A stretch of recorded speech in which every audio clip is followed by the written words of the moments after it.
Xin trân trọng kính mời Mục sư Võ Minh Hùng lên tòa giảng. Lục Vân yêu Hải Đại Thằng Minh. Hội đồng chúng ta ngồi và tôi xin phép là sẽ xuống dưới kia đứng. Đang Lục Vân hơi như vậy đừng bật to đấy.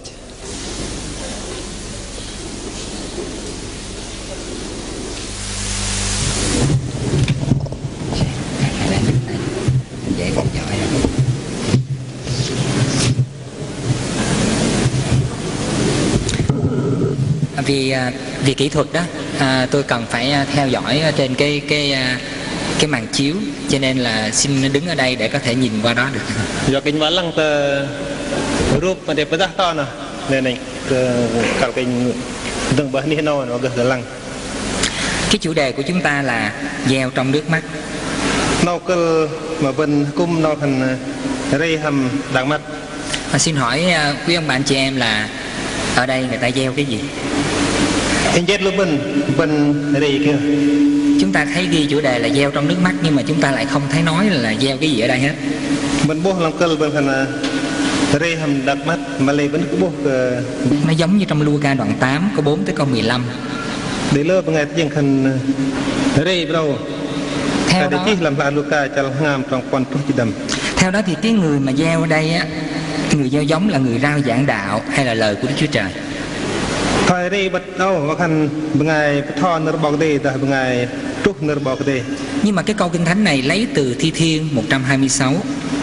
Nợ bọc đề để chi nào dọc đường làm hạt bọc đề để chi mà bà so làm hạt kri so cho mình hành bài trò. Và Thi Thiên này là một bài ca nói lên cái ước ao và lời cầu xin của dân Do Thái lúc đó họ đang bị lưu đày.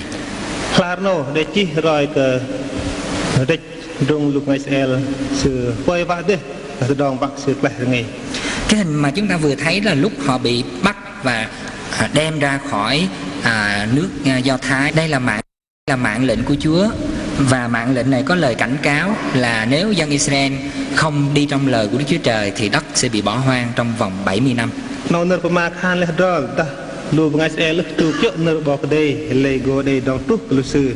Và điều này được ứng nghiệm ở trong Sử Ký thứ nhì đoạn 36 câu 21.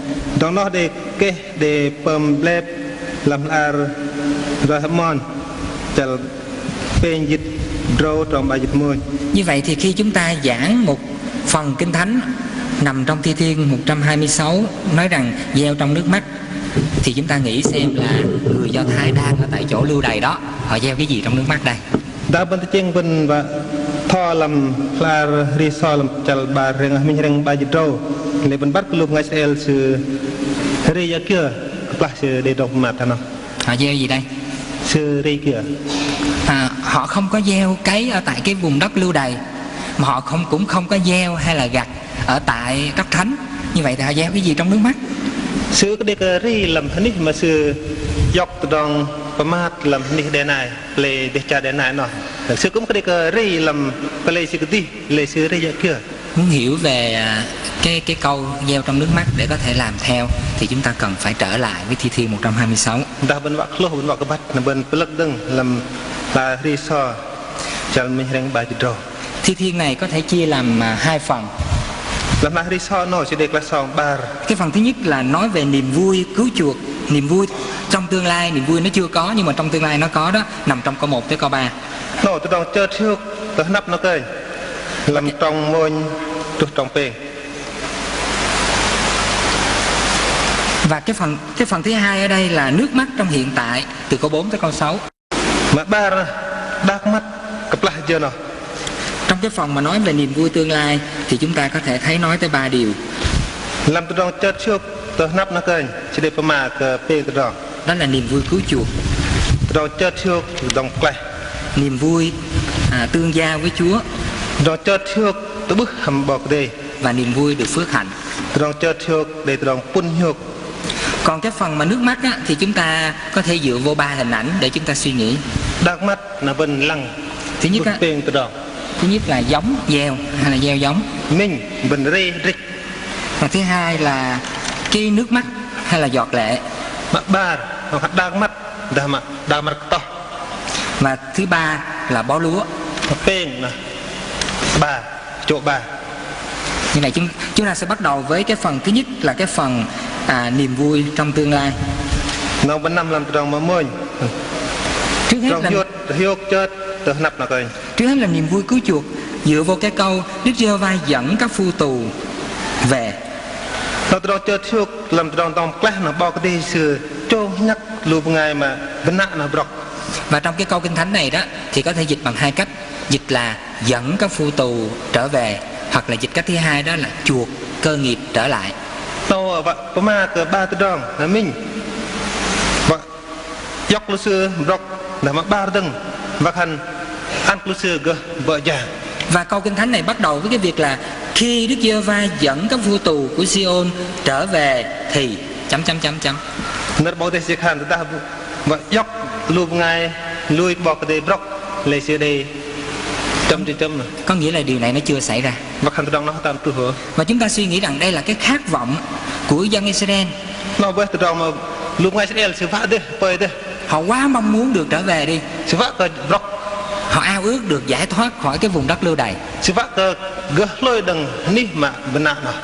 Họ nghĩ rằng cha bây giờ mà mình được trở về quê hương rồi được thờ phượng Đức Chúa Trời tự do, chắc là vui lắm á. Chừng thần ta sẽ bọc lấy chữ hiếu tới, chưa mình hiếu cúc bỏ đây chụp chợt đi. Và họ mô tả cái niềm vui này là nói như người Việt đó là vui như mơ, đẹp như mơ, nghĩa là chỉ có trong giấc mơ thôi, chứ mà ở thực thì chắc nó không có nổi đâu. Nó sẽ đắc từ trong sự hiếu chợt nó sẽ nhận thay bên họ bồi. Có phải chỉ là ước mơ thôi không? Hắn trọng từ trong nó thầy phải bồi là địch. Hay là họ sẽ trông đợi Đức Chúa Trời thực làm cái điều đó cho họ? Ta sự trang mình trang gỗ cái dạng gỗ phần từ đó nào. Chúng ta thấy rằng là nếu mà nói rằng đây là cái điều trông đợi đó thì thật là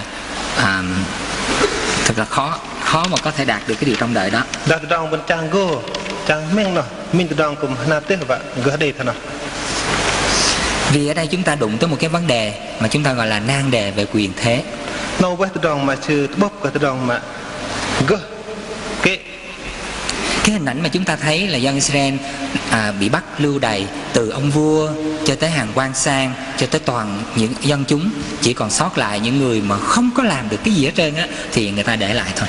Pelajar nó để rộp lưu sư nè, lưu tao, lưu bọc quan ti, lưu pơm dòng để rộp đi. Man lịch lưu sư lưu ngày mà ngày ức bắt từ trong kia lên làm để trả sự làm plei sự. Thành Jerusalem bị tàn phá. Plei Jerusalem làm đi. Đền thờ Jerusalem bị đốt cháy. Nam cung cô bọc đây từ Plei Jerusalem cùng sọc. Tất cả những cái điều kiện gì đó mà có thể tạo nên sức mạnh hay là sự vinh quang của Israel thì bị tận diệt. Tí đằng tôn từ trong mà prang tang làm Plei Jerusalem nó cùng để làm đi vậy. Trước khi những sự kiện này xảy ra thì dân Israel vẫn trông đợi Đức Chúa Trời giải cứu họ khỏi quyền lực của đế quốc Babylon. Rồi nó lúc ngày Israel sẽ phải bắt để clash sẽ đừng để trả Babylon. Khi vua Babylon đến, ông nói rằng là thần của các ngươi có lớn hơn thần của Babylon không? Các cho nó lúc ngày Babylon thành giang liêm ham tiếc lắm cờ giang Babylon đó. Không có thần của dân tộc nào có thể cứu các ngươi, cứu được cái dân tộc đó khỏi tay của chúng ta.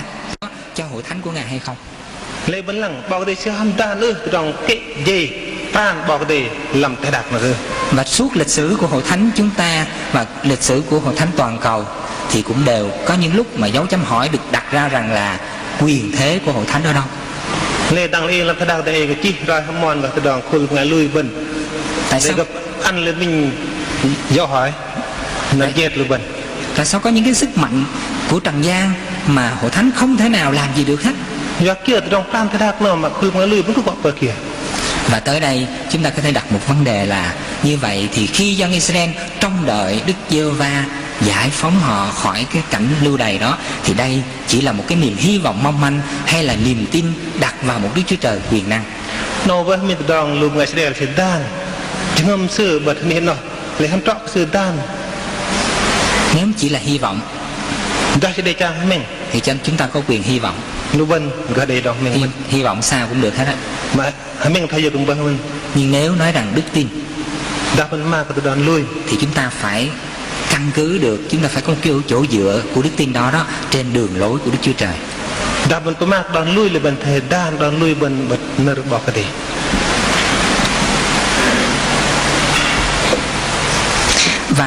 như vậy thì chúng ta cần phải tìm hiểu về ý chỉ và đường lối của Đức Chúa Trời liên quan tới hy vọng hay là niềm tin. nó mà cái trong bao cái đi trong chiên bao cái đi là mà bầm cả trong lui bằng trong mình. Đức Chúa Trời có lời hứa về quyền thế cho Abraham.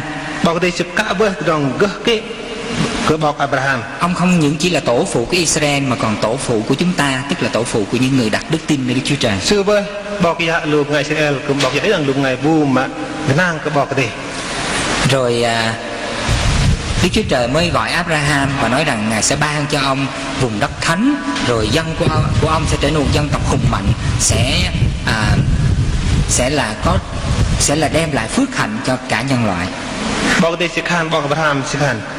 Bọc đây có ăn trong quân hiếu của ngày bu mà lui kia bọc đây thôi sẽ ăn của bọc Abraham sẽ khan cả của đây đích đung pi pran.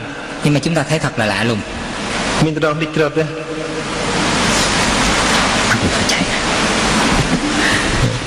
Samson rất là sợ chạy nhưng mà tôi bắt buộc tôi phải chạy. Nó hỏi chạy cái đầu vẫn đầu tiên. Sao đâu?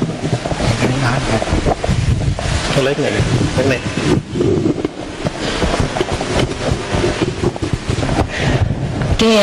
Cái vùng đất này đó chính là vùng đất của Kinh Thánh, và chúng ta sẽ có một cái hình gọi là hình lưỡi liềm phì nhiêu. Nó đi từ cái vịnh Ba Tư đó, người ta từ cuộc chiến tranh vùng vịnh đó ha, và nó cong thành một cái lưỡi liềm, nó qua tới cái chỗ mà biển đỏ đó, tức là chỗ mà có kênh đào Suez đó, thì cái đó người ta gọi là vùng lưỡi liềm trù phú hay là vùng lưỡi liềm phì nhiêu. Nó với mà đi lùi ngay Israel đã đi về char mà thành thời sang cô. Cái chấm đỏ này nè là quê hương của ông Abraham, gọi là Ur. No, bữa no mà và rồi từ Tle bằng Abraham sợ từ Tle Ur ngay chỗ vịnh Ba Tư á. Ba Tư. Và trước khi ông Abraham vào thời của Abraham thì trước đó Ur đã là một cái thành rất là văn minh và đã có cả những cái thư viện lớn ở đó rồi. Lại cho nó là Tle Ur nó giống như một Tle mà ghi đấy. Đức Chúa Trời mới kêu gọi Abraham là ngươi phải rời nơi đây và đi. Bao đây crowd sư thầy lệch đường Tle nào? Đi đâu? Lệch năm tia. Không biết. Không biết. Ông đi tới Charan, nó nằm ngay chỗ này. Năm trước tới Charan. Và tại đó thì gia đình ông ở đó một thời gian dài và ông trở nên giàu có. Nó sẽ về đi nó đuôi, nhưng mà rong. Nhưng mà Chúa lại nói với ông là đi tới nơi mà ta sẽ chỉ cho. Ông rời Charan, ông đi tiếp. Kaya bọc đây sẽ khăn thêm năm tầng đi mà bọc đây sẽ có bố ăn. Cuối cùng ông đi tới chỗ này là Philippines. Này năm trước tới Palestine. Đây là một điều lạ lùng.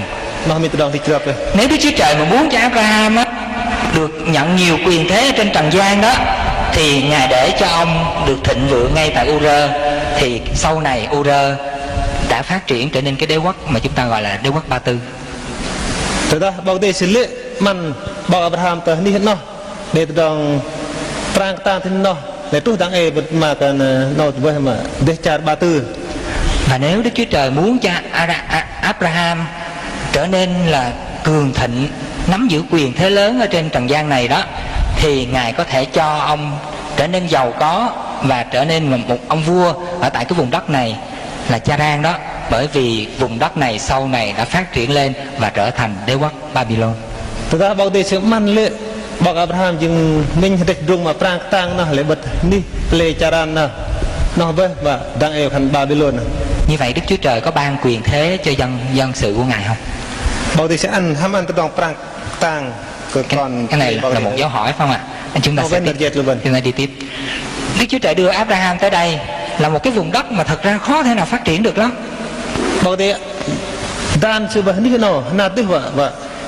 Tại đó ông chỉ có một cái mảnh đất nhỏ để mà chôn những người chết trong gia đình của mình thôi.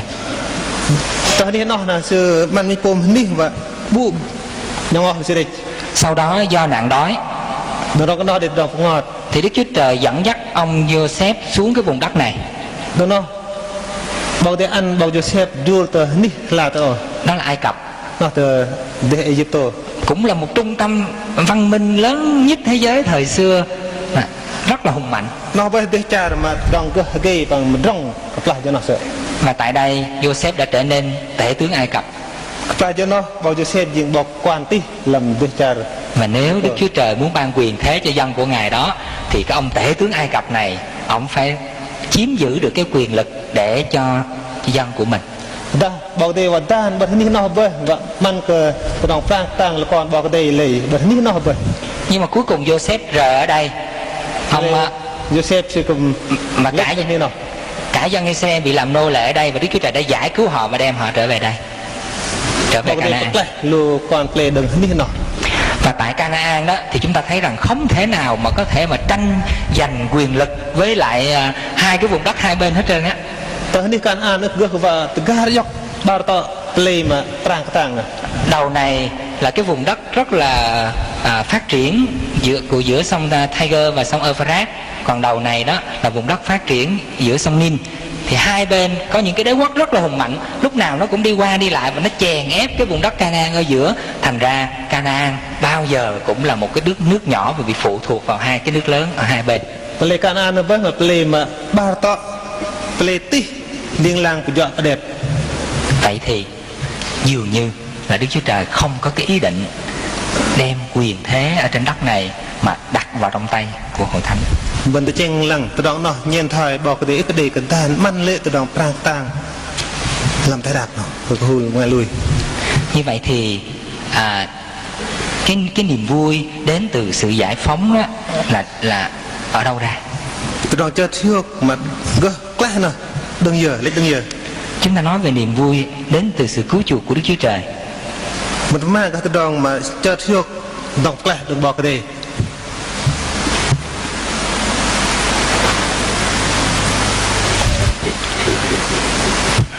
Niềm vui đến từ sự cứu chuộc của Đức Chúa Trời không nằm ở chỗ là Ngài dùng cái quyền thế để giải phóng dân của Ngài, rồi cho họ có đủ cái sức mạnh để buộc những người khác phải khuất phục ở dưới cái quyền uy của họ.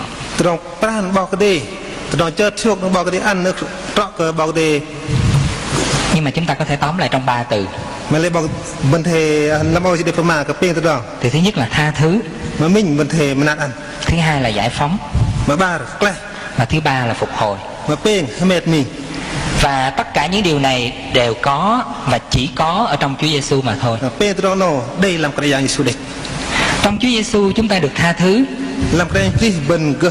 Vì quyền năng của Ngài, Ngài là lời Đức Chúa Trời. Khi Ngài đến, Ngài rao giảng về đạo của Đức Chúa Trời, đụng đến lòng của chúng ta, đem lại chúng ta đức tin để có sự ăn năn, và từ đó chúng ta được tha thứ. Và điều thứ hai là giải phóng. Bởi sự chết của Chúa Giêsu trên thập tự giá có cái quyền năng để có thể giải cứu chúng ta ra khỏi quyền lực của tội lỗi, của Satan, khỏi điều ác. Và đó mới chính là cái điều mà Đức Chúa Trời muốn đem đến cho hội thánh của Ngài.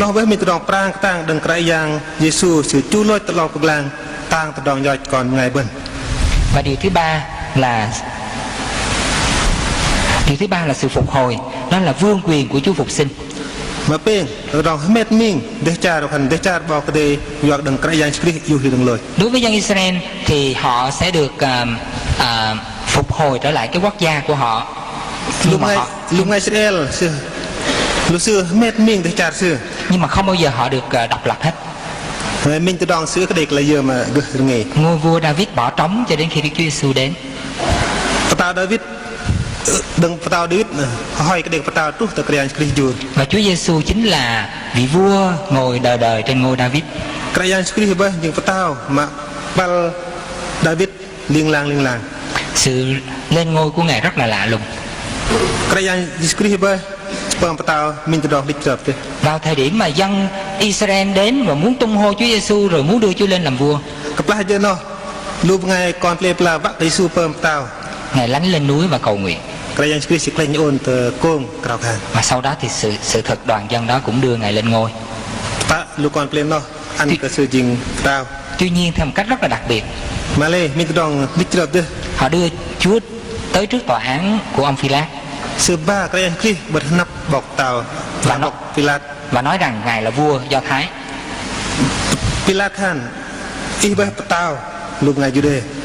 Dân Israel nói Chúa Giêsu là vua dân Do Thái.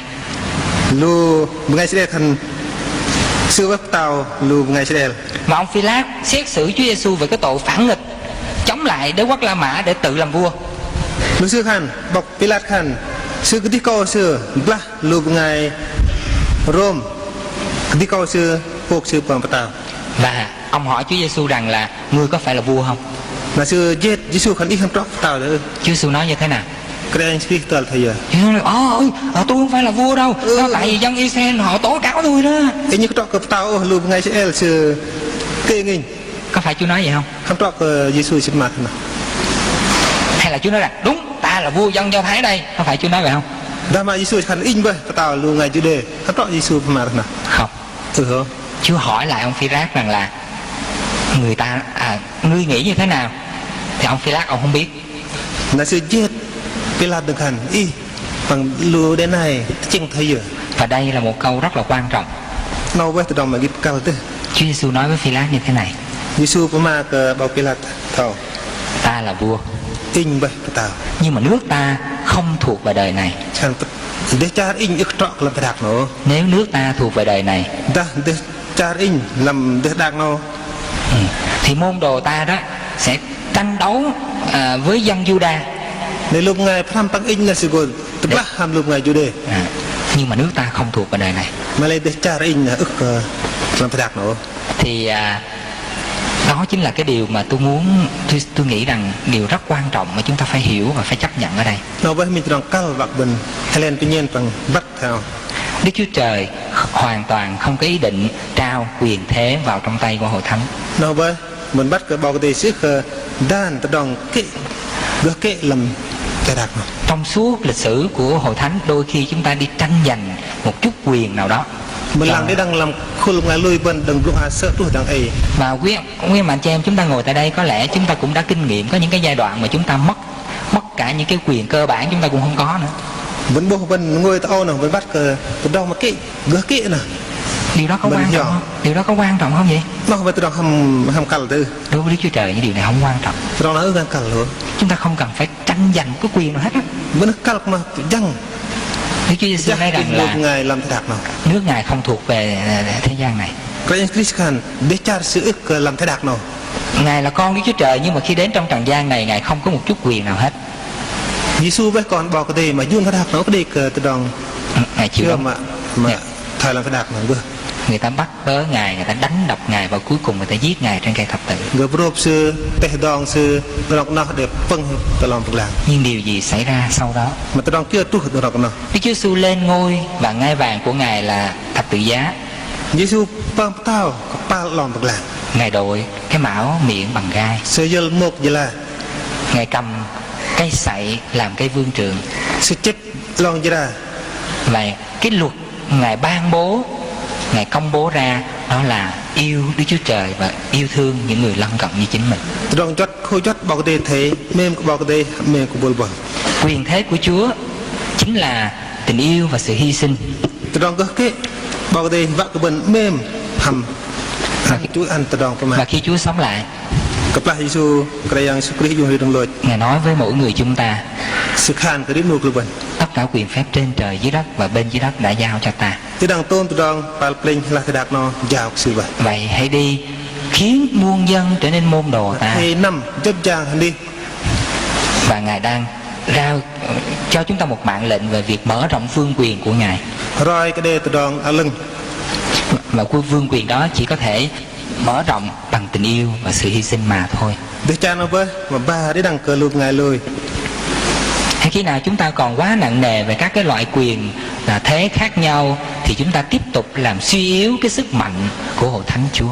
Đã bên ngoài chân từ đòn prang cái tang làm thế đặc nó lại dừng pơm cái bên dừng du cái từ đòn prang tang bảo để ăn khởi điểm của bên. Bởi vì sức mạnh thực sự của hội thánh Đức Chúa Trời là sức mạnh của những người không có chút quyền trong tay. Đòn prang tang bảo cái đi nó vẫn lặng nhiên thời làm thế đặc nó cái đi cờ giờ kiểu. Và những người đó có thể sống để yêu thương và để phục vụ mọi người. Mà lại lúc ngày nó sửa đi sửa để đóng mềm sửa từ gum lúc ngày này. Và hy sinh để xây dựng một thế giới tốt lành. Chúa dọc từ đòn phong mát và cờ bị riêng từ đòn lưng. Chúng ta nói tới cái điều thứ hai ở đây, đó là niềm vui của sự tương giao. Nó với mình năm là từ đòn ba hoặc thành từ đòn chơi trước làm từ đòn từ bước. Câu Kinh Thánh mà chúng ta dựa vào đó là cái câu Chúa nói là câu Kinh Thánh nói rằng các phu tù của Sion. Nó mà cái lu benak mai play Sion Đầu tiên chúng ta nói về bài ca của Sion. Lord Mark Nursery Sion là ngọn núi mà trên đó người ta đã xây dựng thành Jerusalem. Sion nó bên mình cùng công để dinh nam play tao nó mình play Jerusalem. Chúng ta có thể nói một cách ngắn gọn là Sion là ngọn núi thánh, nơi đó đất gặp trời. Nó bên mình đi Sion nó bên mình đi lưng go và khăn té khăn play tu bữa vào. Và dân Israel khi nói tới Sion, Chúa Trời ở trên trời. Nó ra mà cả bằng ngol bên cao té và bên tu bữa hàm cái dạng. Thật ra tất cả con người á đều khao khát được giao tiếp với các đấng thần linh. Pak lu còn ngay bên pak pơm đưa tu bữa hàm dạng. Nhưng mà dân của Đức Chúa Trời thì kinh nghiệm được cái việc gặp gỡ Ngài, thờ phượng Ngài, tôn vinh Ngài trong phước hạnh, bởi vì họ thực sự thấy được Chúa đang hiện diện trong đời sống của họ, trong đời sống của cá nhân cũng như trong đời sống của những cộng đồng của họ. Lu bên ngay lui cái bao cái bên del bát bơi bên del mơn bơi bên tu bao cái cào khan cái bao cái lui cái na cái bao cái làm cái đi rim lu bên ngay mà lui cái bao cái vậy. Nhưng mà câu Kinh Thánh khi nhắc tới các phu tù của Sion ở đây đó thì chúng ta lại nhớ tới bài ca của các phu tù. Từ ta bên Puma làm nợ bao cái là hay bên block bên nặng Bài ca của nursery luôn ngày bên nặng. Bài ca của các phu tù đó được ghi lại trong Thi Thiên số 137. Nursery lúc ngày bên nặng để chi làm nursery so chal minh reng pin chụp. Cái hình mà chúng ta thấy ở trên máy chiếu đó là hình dân Israel tại chốn phu tù. Nó vậy bên lăng rúp nó bố lúc ngày sẽ làm cặp lại chứ bên nặng. Chúng ta có thấy chỗ cái chấm đỏ đó là một cái đàn hạt cầm của một cái cô gái đang cầm không? Mino Rokan. Và ở trên cái cành cây này thì có một cái đàn hạt cầm đang treo ở đó. Cái gì hạt cầm? Cái đàn hạt cầm. Vẫn bố rúp cứ bên lăng rúp nó vẫn bố. Và họ nói như thế này: trên bờ sông của chốn lưu đày, chúng tôi treo cây đàn trên cành liễu. Sự khăn làm cặp lại nhân đẹp đào trúc nhon bên nặng nó nhon to mình cùng bố rúp kiện. Hình như đơn ha. Cái đàn guitar thì như cái bố hàng tuổi cái guitar không chọn guitar tự nó hơi giống cái guitar nhưng mà nó có nhiều dây hơn. Có thời guitar nó để lơ tali. Và cái đàn hạt cầm là cái đàn dùng để ca ngợi Đức Chúa Trời đó. Ở tại chốn lưu đày họ buồn quá, họ đau khổ quá, họ hát không nổi nữa, họ đàn để thờ phượng Chúa không nổi nữa, họ treo cái đàn trên cành liễu và ngồi đó than khóc với nhau. Nó có plá sư để rộp sư bằng bên nạ nó nó sư ức và đề từ đòn kia ngoài cái sư chếp guitar rí ăn cái bao cái đề cũng kệ em vậy này sư dọc guitar nó to tờ hạ lòng. Bài ca của các phu tù là bài ca của sự than khóc buồn rầu, chứ không phải là những cái bài thờ phượng vui vẻ. Bài rí lu sư làm có plá lu sư bên nạ nó mình tròn bài rí nó rí mà tạt tức cái đề tiệt siêu có. Và ở đây chúng ta thấy cũng lại một nan đề nữa mà tôi nghĩ rằng chắc không có thời gian để mà nói về những điều này nữa. Nói mình tròn này từng mà lấy cái đề cái giờ của nó cơ mà. Ai đã hủy phá đền Jerusalem thành đền thờ Jerusalem để cho dân Israel không còn nơi thờ phượng Đức Chúa Trời? Bu Param play Jerusalem cái đề này nhưng mà ở đây đi và cúc bảo cái đề Ai? Bu Param Không phải loài người. tức trọ còn một ngày Chỉ chính Đức Chúa Trời cho phép đền thờ Jerusalem bị hủy diệt. bảo cái đề ăn phết trong là tru. Tiên tri Ê-xê-kiên đã thấy vinh quang của Đức Chúa Trời đó cất lên từ đền thờ của tại Jerusalem, cất lên trên trời và lùi bỏ dân Israel. Bảo Ê-xê-kiên sự bố từ trong là tru, hoặc bảo cái đề dốc lệ từ trong nó. Và tôi không biết là có ai đã từng than khóc là bởi vì không có cơ hội, không còn những cái nhà thờ đẹp đẽ rực rỡ để thờ phượng Chúa nữa không? Làm vần hôm nay cái vụ nhầm dọa cái vấn nó bắt đề nam cùng của bảo để lừng. Thực ra thì sau này đó dân Israel trở về và xây lại đền thờ. Vậy được rồi con nó. Lúc mai sẽ block sự riêng của đăng mình nam cùng đừng. Vui lắm. Chợt thiêu thế. Sau đó không bao lâu thì đền thờ đó lại bị hủy diệt. Mà tôi con nó đừng đôi bia nam cùng nó cùng chạy. Rồi năm 70 sau Chúa, lần cuối cùng đền thờ đã bị tàn phá không cái gì hết. Năm bơ dịch đó cái cái screen nó nam cùng nó cũng phải đề. Cho tới ngày hôm nay cũng không thể nào xây dựng lại. Đến lúc đang ấy phải đề đừng cái riêng nam cùng đừng. Như vậy thì ngày hôm nay chúng ta có thể tiếp tục thờ phượng Đức Chúa Trời được hay không? Thôi nó đang ấy vẫn không phải cơ cúc bảo đề đừng. Chúng ta bây giờ thực sự mới tới cái bài ca của những người được chuộc. Đang ấy vẫn bước bài ri mà lúc ngày cơ đồng lại đó là khi Chúa Giêsu nói rằng bây giờ người ta không thờ phượng Chúa tại núi Gerizim hay là tại đền thờ Jerusalem nữa. Đây Christian vẫn có đây cơ cúc bảo đây tờ công Gerizim tờ Jerusalem đừng. Đức Chúa Trời tìm kiếm những người thờ phượng Ngài bằng cả một tấm lòng. Bảo đây sẽ chắc lúc ngày vô cúc bảo đây hầm hầm. Mà ngày nay mỗi tấm lòng của chúng ta trở nên đền thờ của Đức Chúa Trời. Đang ấy làm hầm luôn bẩn riêng nô nó bơ làm cùng cúc bảo đây. Chúa Giêsu với Thánh Linh của Ngài đang ngự trị trong tấm lòng của chúng ta. Hầm giam họ lưng sự uy đai uy làm hầm luôn bẩn. Chúng ta có thể nói một điều đơn giản rằng là nếu chúng ta không có Đức Thánh Linh trong lòng của chúng ta thì không có một đền thờ nào ở trên trần gian này chúng ta có thể đến đó mà dâng lên Chúa một sự thờ phượng đẹp lòng Ngài hết.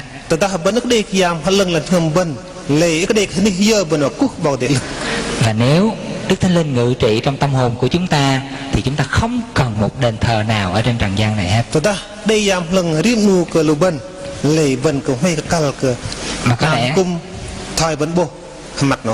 Mà có lẽ những người lãnh đạo ở Thánh phải học trở lại bài học này của dân Israel. Lúc ngày mà lãnh đạo nó có phải sự chính mình lên mình là lúc ngày Israel này ngày Pger đóng lui này.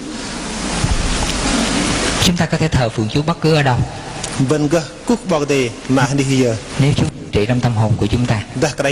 Làm chồng bần. Nhưng điều đáng nói ở chỗ đó là tại sao dân Israel lại có cái bài ca của những kẻ phu tù khi họ bị chính Đức Chúa Trời làm cho họ không thể đến Jerusalem để thờ phượng Ngài.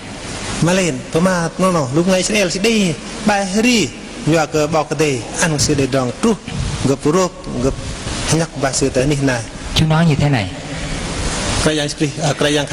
Ta chán ghét các cuộc nhóm họp của các ngươi.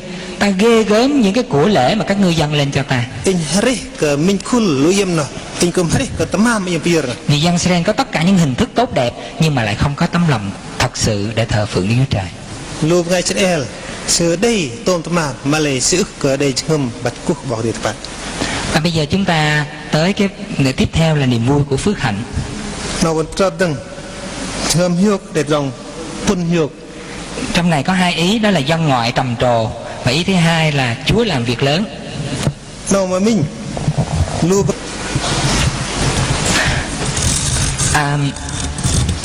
trước kia khi mà thành Jerusalem bị tàn phá rồi tất cả mọi sự bị mất hết đó thì người ta chế nhạo dân Israel và họ nói rằng là Đức Chúa Trời của các ngươi ở đâu? Tại sao một cuộc đời của các ngươi khốn khổ như vậy, chẳng có chút phước hạnh nào vậy? Sao mà tai nạn tùm lum vậy? Sao mà nhà thờ đâu không có? Mục sư đâu? Bọc thờ cái gì? Và chúng ta thấy thật là khó trả lời cho người ta cái câu hỏi rằng Đức Chúa Trời của chúng ta ở đâu không?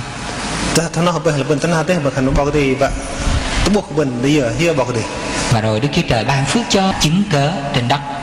Lên lưu bần bắt cái bần cái đi bần dừng con play cái đòn lưng cái đòn bảo cái sẽ ăn lưu bần để đòn chơi thiểu. Đôi khi người ta nhìn vô đời sống của chúng ta hay là các sinh hoạt của hội thánh á, họ bị vấp phạm. Họ cần lợp ngày lăng bần rồi. Gặp khiêu cùng đây. Thì chúng ta nói với họ rằng là quý vị nhìn xem Chúa đó chứ đừng có nhìn chúng tôi. Bần mà gặp hành thế lệ cơ lăng in thế lăng cái giang. Cái đó đối với Chúa là không được phép ạ. Ta cho nó đã bật mà nó lấy bao đề sức vào thằng nào. Chúng ta phải nói với mọi người như thế này. Bần thế khan cơ đề thảo. Quý vị muốn thấy Chúa không? Tiêm hâm bạc cơ bố cái giang ơi. Hãy nhìn tôi đây. Thế lăng lưu nhôn nổ. Sẽ thấy Chúa. Gỗ bố cái giang. Lẽ ra tất cả con dân Chúa phải nói được câu đó. Vạc cái giang lưu bần thì mà nợ nó. Nhưng cái vấn đề là khi chúng ta trở nên một cái chứng cớ xấu đó thì Đức Chúa Trời sẽ xử phạt chúng ta để lấy cái đó làm cái bài học cho những người ngoài có thể nhận biết Chúa của chúng ta là ai. Từ đó bên hết cái lưng, pơm cái đó ức lưng, pơm cái đề lăng bên cái này, lẽ nó phải bao đề sự gộp, phạt bên, sự bơm bên bằng bên bắt cái đó nó đừng do cái đó nó bên, là cứ bắt cái bọc cái này. Và khi Ngài hành động thì việc của Chúa làm là Chúa sẽ làm những việc rất là lớn lao. Từ đó bao đề sự bơm gộp pơm lơ từ đó tí là đừng. Cái hình mà chúng ta thấy là hình một trũng xương khô. Bên lăng bố rụp là rụp cái tiền cỏ. Ông Ezechiel ông thấy đất nước Israel đó giống y như là một trũng toàn là xương khô vậy đó. Nó vẫn bố lù ngay khăn là rồi khăn bố lù play Israel là thay lên cồm hết đi mà mong cái tiền cỏ rồi Chúa cho ông thấy những cái xương này nó ráp lại với nhau, một tiếng nó chưa klep miếng từng rồi gân nó mọc lên, lô hoan chưa klep miếng từng rồi thịt mọc lên, nó đây xí klep rồi da phủ trên những cái xác chết đó, nà ca sẽ klep tờ tiếng mà rồi chúng đứng lên trở nên một đạo quân hùng mạnh. nó sử dụng riêng mình pom linh pran. Đó là hình ảnh của một hội thánh Đức Chúa Trời mà được Đức Chúa Trời ban phước cho. Nó bây mình pom rúp mà khul ngang lui bọc để tút trong phun hiệu. Không có trở lực nào đối với cái sự ban phước của Đức Chúa Trời hết. Cái đây đang chờ gặp gan từ trong bọc để sửa ăn từ trong pran nào. Chỉ có một trở lực duy nhất thôi. Mình từ trong đích mà gan. Đó là chúng ta không chịu đi trong đường lối Đức Chúa Trời.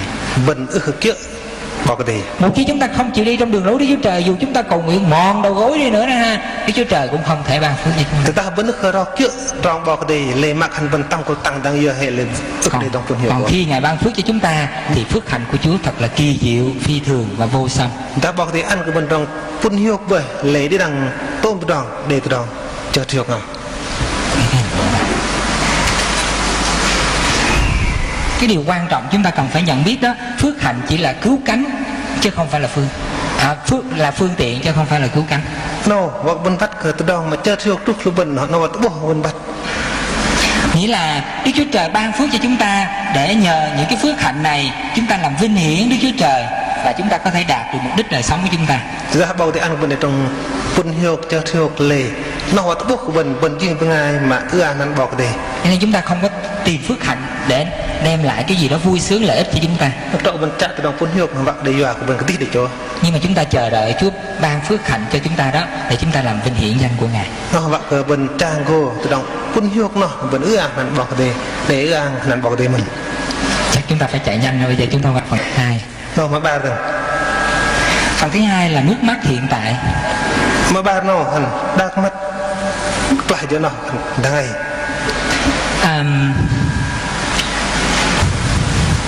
Chúng ta nói về gieo giống. Mình có mà cơ trong rích. Cái hình mà chúng ta thấy nó rọi lên đó là hình của tiên tri Jeremy. Rúp nó, mình là rúp ông bọc Jeremy.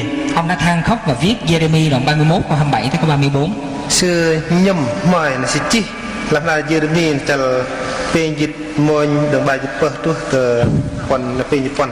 Vì không có thời gian đó cho nên tôi chỉ xin tóm tắt là trong cái phần kinh thánh này thì ông Jeremy trả lời cho chúng ta câu hỏi là người ta gieo cái gì. Nó có đi cái giờ nên hoặc cái mà rình mà chết đấy cái đồng Jeremy chúng ta có vấn đề kia. Thứ nhất là đạo nhân, tức là cái người được gieo trồng ở trong đất của Chúa để kết quả cho Chúa. Nó mà cần cái nuôi bằng ngày lui bọc để sự ri để dọa cái cái hay là tín đồ. nó ắt mà ngày ta bằng ngày lui. Đức Chúa Trời trồng chúng ta trong đất thánh của Ngài để đời sống của chúng ta đó tỏ ra vinh quang của Ngài, để những người khác nhìn vào chúng ta đó có thể nhận biết Đức Chúa Trời và đường lối của Ngài, và cái điều đó đó được gọi là kết quả cho Đức Chúa Trời. Bao cái tâm bẩn bật hết lưng nó hoặc bẩn bây giờ cái năn bao cái còn từ gum từ đòn giang bao cái. Như vậy cái giống đây là con người được trồng do Đức Chúa Trời trồng trong hội thánh của Ngài. Nó đích nó bao cái sự tâm sự ri làm chứng không còn ngày bẩn. Và cái điều thứ hai nói về giống ở đây đó cũng trong Jeremy, giống ở đây là đạo được gieo trong lòng người. No, đích nó làm ra Jeremy mình sự mà cần ri gara đích làm chứng không ngày. Là lời của Đức Chúa Trời dạy cho con người. Nơ bao cái tho còn ngày. Ở trong cái phần này thì có một cái lời hứa, một cái giao ước mới cho chúng ta. Nó với mình nơ sẽ bắt ngam cái bên, bằng nơ khan lấy cái bên. Jeremy nói về việc là lời của Đức Chúa Trời được gieo ra, được giảng dạy ra đó, không phải là được ghi trong những cái quyển sách hay là trong những cái tờ giấy, những cái bài giảng nữa.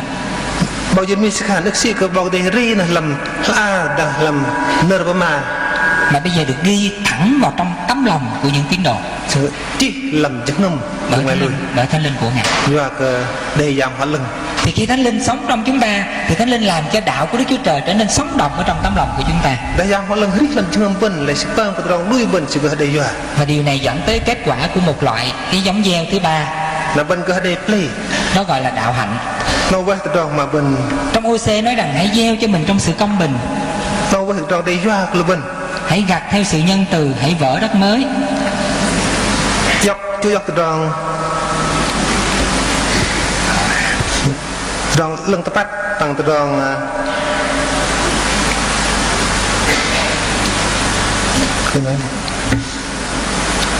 ông Môi-se nói rằng các ngươi đã gieo ra trong sự gian ác, bóng môi sẽ hẳn im để ri bởi hẳn đòn cái này rồi gặt hái sự nói dối, kích dọc từ đòn tôi mà linh và đời sống của họ đầy dẫy tội lỗi, đầy dẫy những điều xấu xa, đòn ri bình từ đòn chọt cái này và họ gieo những điều xấu ra, sự ri từ đòn cái này nào rồi gặt lấy những điều tệ hại.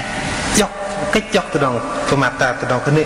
Nhưng Hô-se nói rằng bây giờ đó hãy gieo một cái đời sống công bình, bọc ô xê dịch hẳn tốt lành, thế ri từ đòn lường tập thì khi đó đó sẽ gặt hái được cái sự nhân từ của Đức Chúa Trời. là giờ nó để từ đòn bọc để xì mềm Như vậy chúng ta có thể tóm tắt như thế này nào bên đó mà tôm thảo là giống ở đây là lời của Đức Chúa Trời được gieo trong tấm lòng của chúng ta. nào mà khát đích nào và khẩn nở bọc để xì ri làm châm bình Rồi chính chúng ta khi có lời Đức Chúa Trời gieo trong tấm lòng của chúng ta đó thì chúng ta sẽ có một đời sống được đổi mới, tốt lành, làm vinh hiển Đức Chúa Trời. từ đó vấn đề nở bọc để làm châm bình là châm bình tập ly từ đó ri tập ly Và Đức Chúa Trời sẽ đặt chúng ta trong hội thánh của Ngài bọc để sẽ đan bình làm để từ đó làm vinh hiển Đức Chúa Trời và kết quả cho Ngài. đừng nó để bọc để bằng để doa cả từ đòn giang bọc để.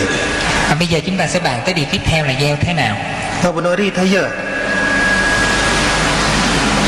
Trong Phục truyền 11 câu 10 có một câu rất là lạ. nó làm ra thọ khối chất cho dịch môi trong dịch. Đó là cái vùng đất mà dân Israel nhận á, Đức Chúa Trời hứa cho họ đó, thì đó là cái nơi mà người ta không giống như ở Ai Cập. Nó mà mir để ăn cú sư nó ước trọng thời từ đây cha đi tổ. Ai Cập á thì người ta gieo và tưới bằng nước, bằng cái chân của mình, lấy chân mình mà tưới. Nó từ đây cha đi tổ nó doa dân sư nè ru. Còn cái nơi mà họ đến á thì lại là họ khỏi cần phải tưới gì cả. Tờ này sư quay nè, tờ mir sư nè, ước cao cờ rì được, cao cờ ru. Và cái lời cầu xin của tác giả 126 đó là xin Chúa cho chúng tôi được trở về như là các suối của miền Nam. Nó là sư quay vắt tới Jurga. Đây là hình ảnh của đất Israel ở miền Bắc chứ không phải miền Nam. Nó cả dân nông. Mà chúng ta thấy miền Bắc luôn ngay sẽ em cả dân nông. Miền Bắc nó quá khô cằn ha. Cả dân nông nó hành cỏ ở cái đây kia. Chỉ có một chút xíu cây xanh ở gần sông Châu Đanh thôi. Là dễ nó để đạt. Còn miền Nam thì sao? Gà cái ăn liền. Đây là hình ảnh miền Bắc á, nó có núi tuyết.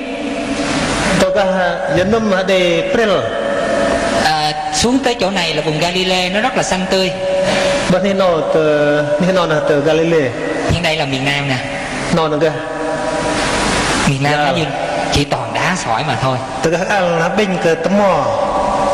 Và cái vùng đất đá sỏi này đó thì khi nào mà có trời mưa đó thì các suối nó có đầy nước, mà nếu không có trời mưa thì không có nước để uống nữa. Bên này nó đang để bi lề lù thùng thong nó để đạt từ đang mới này cái đây cái đạt rồi. Và cái đây mình. Đây là hình ảnh cho chúng ta thấy một điều, chúng ta muốn được thành công, muốn được phước hạnh, chỉ có một cách duy nhất là phải nhờ Cậy. Nó mình từ đâu bên bắc để đón chơi siêu là mình từ đâu bên thầy cái nàyบอกcái đi.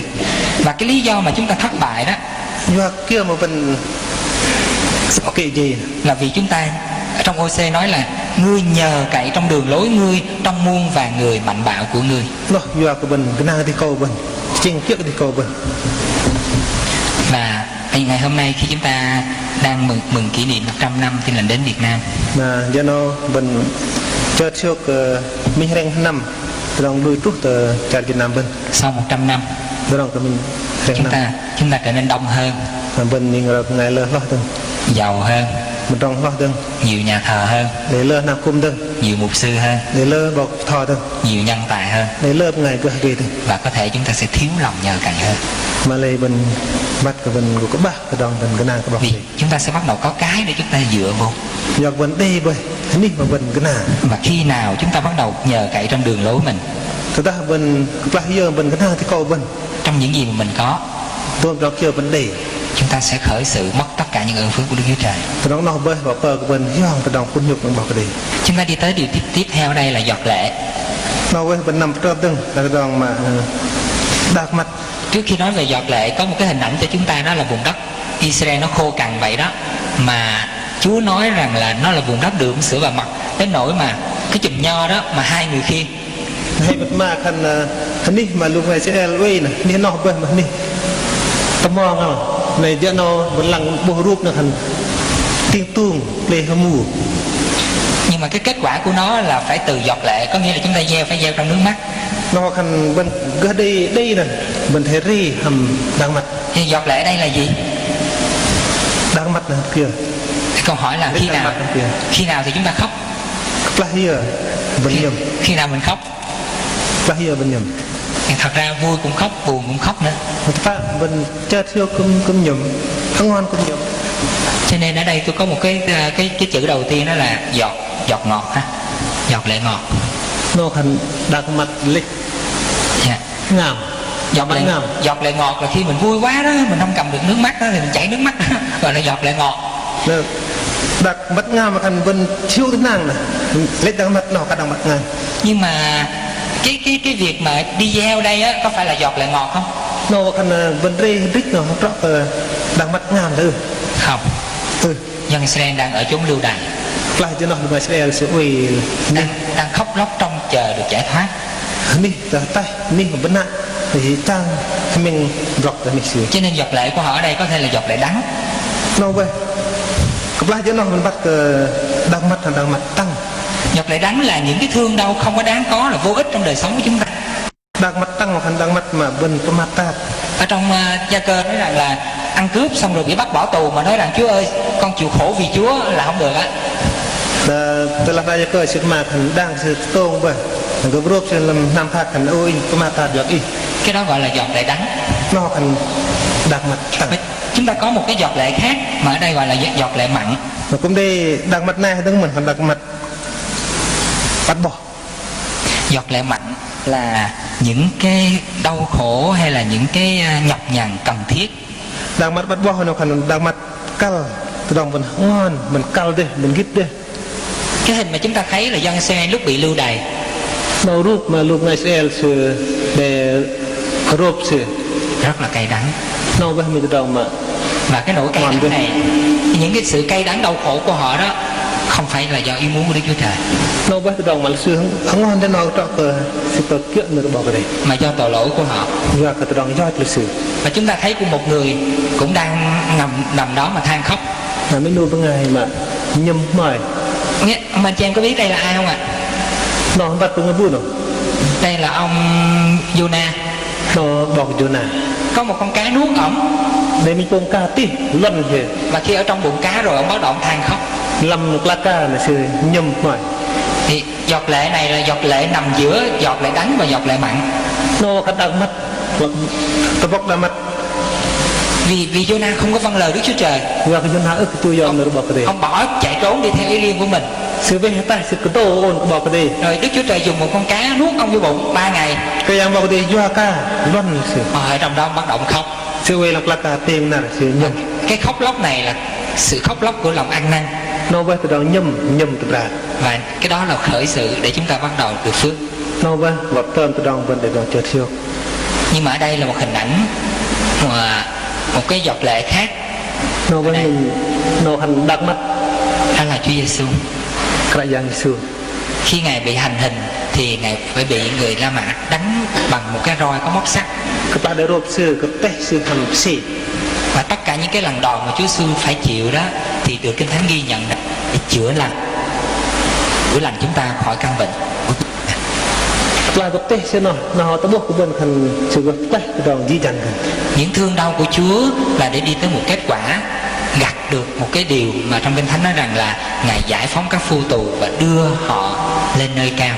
Từ đó nó với họ ta buộc của bên đòn di dần mà ta từng cái SB nó ba bên từ đó hiếu chợt lần cả đi. Ngày hôm nay thì Ngài cũng kêu gọi chúng ta là những người ra đi để gieo sự nhân từ hoặc là gieo lời của Đức Chúa Trời. Đang nghe với bảo đại sứ bác mình nằm ri từ đó đã lực bỏ cái gì. Gieo trong cái loại nước mắt giống như Chúa Giêsu. Ri làm hầm đắc mắt thời cái dạng xưa. Đây là hình ảnh Phaolô và Sila ở trong nhà tù. Nó rút bọc Paul hầm bọc Sila làm nằm phạt. họ đi rao giảng tin lành. sư năm bông cái đài Thay vì hoan nghênh họ, tập lý cái đòn mà gặp biết ơn họ, vấn đề cái sư rồi chào đón họ, sau nhọc sư thì người ta đánh đập, mà gặp ta gặp xe đòn sư xiềng xích, gặp chỗ sư nhưng mà họ vẫn ca hát ở trong nhà tù. mà lên lắm nói sư về đi vấn đề bọc đây làm nạp hạt mà. Và sau này thì Phaolô nói rằng là ông vui mừng vì được chịu cái sự thương đau giống như Chúa Giêsu. bọc Paul khăn đó nó bọc Paul khăn sư hiệp chết dược sư chu có mặt dược cái dạng sư. Bây giờ chúng ta tới cái phần tiếp theo là cái phần nói về bó lúa. nó vật mà đừng tập đừng khăn chỗ bà. Theo Kinh Thánh thì bó lúa là con dân Chúa có một tiến trình được nuôi trồng trên đất của Chúa. nó tiếc làm nơi bọc đây khăn mà chỗ bà nó họ tâm làm đi tè bọc đây. Và ngoài bó lúa ra đó thì chúng ta có các loại tiếp theo là cỏ rác. Mà ngoài cơ chỗ bà nó cũng để nhất. Cỏ rác là gì? Nhất nó khăn kìa. Ở trong Ma-thi-ơ đoạn 13 câu 24 tới câu 30 nói cỏ rác là những người mà ma quỷ gieo vào trong hội thánh. Làm mà thưa cho liệt tiền trong bài quan trúc tiền chích được khăn giang khăn nệ ri nhất làm không sự. Họ là những người theo đạo. Lúc xưa kia từ đầu lui mình Theo đạo thôi chứ không có thực sự là tin Chúa. xưa kia đây mà lại xưa lui tập bạc bỏ đây. Và khi họ gia nhập vào trong hội thánh Các là xưa mất làm nam cùng thì họ làm tổn hại cho thánh rất là nhiều. xưa bơm ức hiếu làm nam cùng lờ đây. Và ma quỷ vẫn thường làm cho trong hội thánh có rất nhiều người nói là tín đồ nhưng mà sự thật họ không phải là tín đồ thực. Để lơ măng lơ vật là giang khăn nệ xưa bơm cơ lù bên ngày khả năng xưa lui mà lại xưa lui tập bạc xưa bơm răm cơ từ đó lui bỏ đây. Cái nhóm thứ hai đó ở trong Kinh Thánh nói Luca đoạn 8 câu 7 và câu 14 nói đó là rơm rạ. Mà ba đừng sẽ mà khăn nong ba là Luca chẳng ngam trong Japan. Rơm rạ là những tín đồ xác thịt. Nong ba ở khăn có ma cái lục ngay lui mà lui kiệm xịt cả. Tin Chúa nhiều năm mà đời sống không có thay đổi. Lui bỏ cái đuôi mà lại ức thực lý. Không có trưởng thành. Ức của vợ bạn. Lo lắng về đời này. Hát tâm tóc làm thời đạt nó Và đấy. những cái sự tham muốn Trong ham vạ cái đi coi. làm cho họ không có kết quả cho Chúa. Vợ một sự chỉ có để cờ dọa, có để play cái gì. Mà nhóm tín đồ, nhóm cuối cùng là bông hạt. Tôi lui chừng play. Đó là những tín đồ trưởng thành. Nó bắt lục khul mà lui vợ bạn. Đời sống của họ là vinh hiển cho danh Chúa. Từ đó hết lúc xưa ăn bỏ cái gì. Có một lời hứa cho chúng ta trong Giăng đoạn 15 câu 5. Đây nợ của ma làm là Johan chẳng chỉ đâm trong đâm khăn. Ta là gốc nho, In bơi tôm. các ngươi là nhánh. Im dừng đơn. Ai cứ ở trong ta và ta trong họ Vui làm đơn, vui làm in. thì sinh ra lắm trái. In vui làm nó gọi đây play. Vì ngoài ta Giặc mắt in các ngươi chẳng làm chi được. im ức cực vâng kiểu.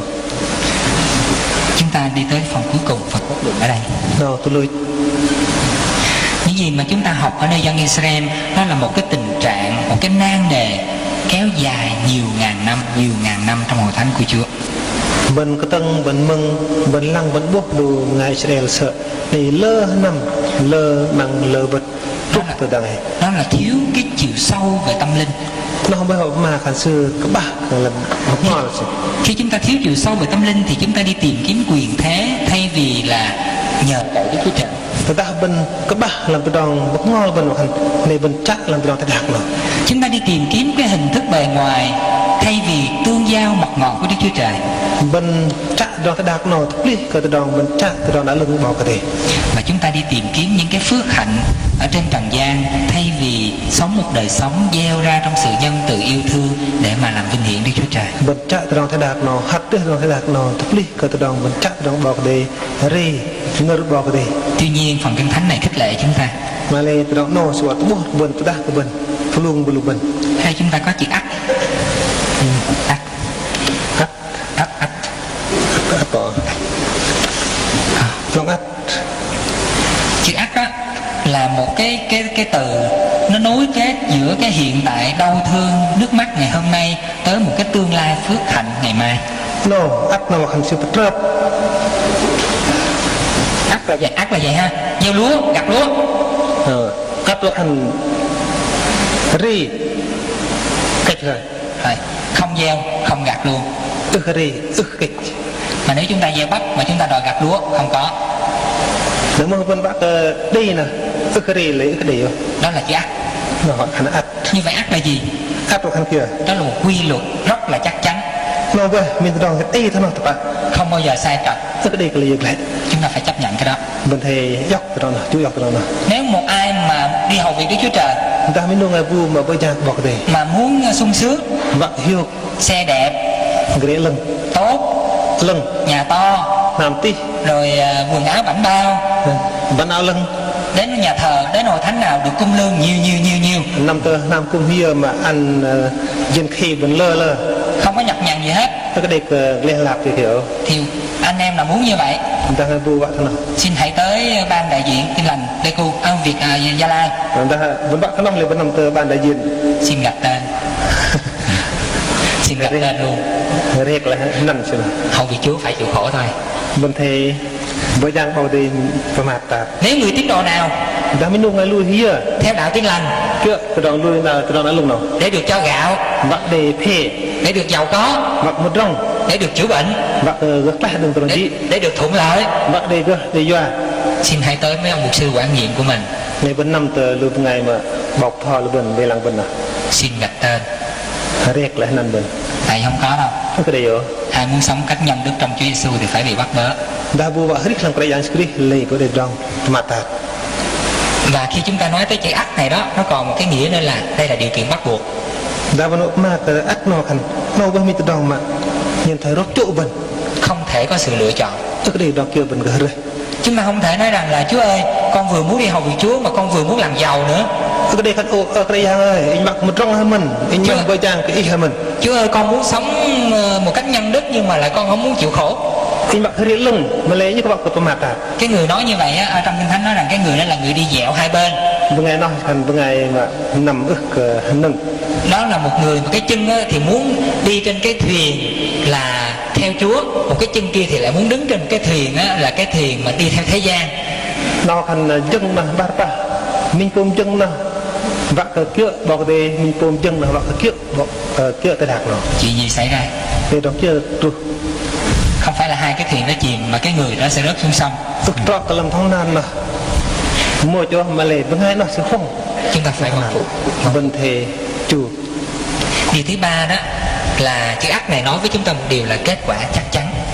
ắt nó khăn có mang vần rong play cái dập Anh em trồng cà phê đổ mồ hôi xô nước mắt, đã vần tầm cà phê nào để hôn hàng lê lạp vẫn có thể lo mất mùa, là vần cũng để tâm mình đi cái hên là rất lớn vẫn có thể sợ rớt giá, có phao vần đi cái ngập rật cái lơ nhưng mà gieo trong sự nhân từ, gieo trong sự công bình, mà lệ vần ri làm từ đòn lần tập chắc chắn chúng ta sẽ gặp trong sự nhân từ. bên của đây đòn nhiều chưa Vì vậy hãy tin cậy Chúa. nó bên thầy cái nang cái dạng Chắc chắn Chúa sẽ ban phước cho từng cá nhân cũng như hội thánh của chúng ta. Pak bỏ cái sự ăn cái bên và rít nuôi cái bên dengan lùi bỏ cái của đây Và tôi nghĩ rằng nếu chúng ta nghiên cứu Thi Thiên 126 và chúng ta áp dụng những điều mà dân Israel đã học được, đã bên nói doa bên lăng lên làm là đi so chả mình hình bài đâu mà lùi ngày sẽ học để học rồi chúng ta khởi sự gieo hạt giống theo cách của họ, đã bên ri thôi lùi sư ri chắc chắn để ta hội thánh chúng ta sẽ phát triển. là khul mà lùi bên gồ vợ bà Có thể ngày hôm nay chúng ta còn đối diện với rất nhiều những nan đề. mà lên bên đây bên bốc hồn để lơ từ trong trúc lùi bên Như chính tôi mà có người hỏi tôi rằng là làm sao có đi dự lễ trong năm Tin Lành đến Việt Nam không? đây người gia đình khẩn ít năm bữa năm ní mà đọc được cái ní hình năm Tôi thường nói với họ là tôi buồn quá. hình cơ mà khả năng không hoàn đấy Tôi thấy 100 năm qua rồi hội thánh chẳng có phát triển gì bao nhiêu trên. hình bố mìnhยังnăm vậy mà lại khul mà lùi cái là giờ vợ bà Đã có bao nhiêu người gieo mồ hôi và cả nước mắt nữa, cả máu nữa. đây lúc nào sự ri hầm đặc mặt bằng palm chưa Và những bông trái mà chúng ta có ngày hôm nay không có xứng tầm với sự hy sinh, sự đau khổ mà những người đó đã phải gánh chịu. play đang ấy vẫn cái chọc play đang ấy vẫn buộc play là cái mong cái lúc ngày mà ri rồi sự Nhưng mà chúng ta trở lại với lời Chúa hôm nay mà lại đang ấy vẫn lăng mưa bao đây đang ấy để chúng ta khởi sự một giai đoạn mới, và vẫn tơm từng từ đầu gieo trong nước mắt, và vẫn ri và có thể một ngày nào đó trong tương lai chúng ta sẽ gặt lấy sự vui mừng. gỗ đây từ đầu quân hiệu lưu bên bằng bên cách dọc từ đầu chợt hiệu làm quân lưu bên. Xin cảm ơn Quý tôi tới Chúa, các anh chị em Bana đã dành cho tôi một cái vinh dự rất là lớn lao, được dự phần và được chia sẻ với đang hôm nay. Kinh bên này có lúc ngày về lăng lúc ngày thọ và đi đăng lưu bên mình cái in giờ in và cái in để thọ ăn lưu bên. Amen.